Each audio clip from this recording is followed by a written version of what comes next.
18 প্রাইমে এবার যে খবরে নজর, বর্ধমান মশাগান রেল স্টেশনে টিকিট কাউন্টারের পাশে আগুন। রেলের কাজের জন্য রাখা প্লাস্টিক পাইপে আগুন লেগে যায়। আগুন লাগার কারণ খতিয়ে দেখছে দমকল। রেল স্টেশনের ঠিক টিকিট কাউন্টারের পাশেই আগুন লাগার ঘটনা। যে আগুন আপনারা দেখতে পাচ্ছেন, বর্ধমানের মশাগ্রাম স্টেশন চত্বরে আগুন। শরদিন্দু প্রতিনিধি রয়েছেন আমাদের সঙ্গে। শরদিন্দু, টিকিট কাউন্টারের পাশে এইভাবে আগুন লাগার ঘটনা আমরা যেভাবে দেখছি, গনগনে ধোঁয়ায় গোটা এলাকা ঢেকে গিয়েছে, কি থেকে আগুন লাগলো? দেখো, যেটা দেখা যাচ্ছে যে ওই এলাকায় দীর্ঘদিন ধরে রেলের কাজের জন্য যে ব্যবহৃত প্লাস্টিকের পাইপ, সেই পাইপগুলিকে রেখে রাখা হয়েছিল। সেই প্লাস্টিকের পাইপেই আগুন লাগে এবং আগুন কিছুক্ষণের মধ্যে একটা ভয়াবহ আকার ধারণ করে, এলাকা কালো ধোঁয়ায় ঢেকে যায়। এবং এর পাশেই বেশ কিছু দোকান রয়েছে, অস্থায়ী দোকানও রয়েছে।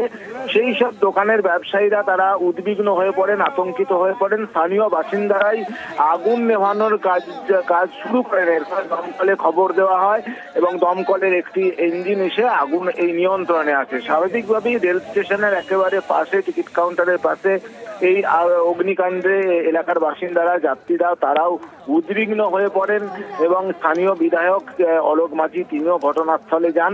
তবে দমকলের চেষ্টায় সেই আগুন নিয়ন্ত্রণের মধ্যে এসেছে। ওকে, রেলের কিছু পাইপ জড়ো করা ছিল, সেগুলো আগুনে লেগে গেছে। এটা তো ধরুন একটা উদাসীনতা রেলের, তাছাড়া জাতীয় সম্পদ নষ্ট করে দেওয়া হচ্ছে, তার একটা নিদর্শন আমরা দেখতে পাচ্ছি।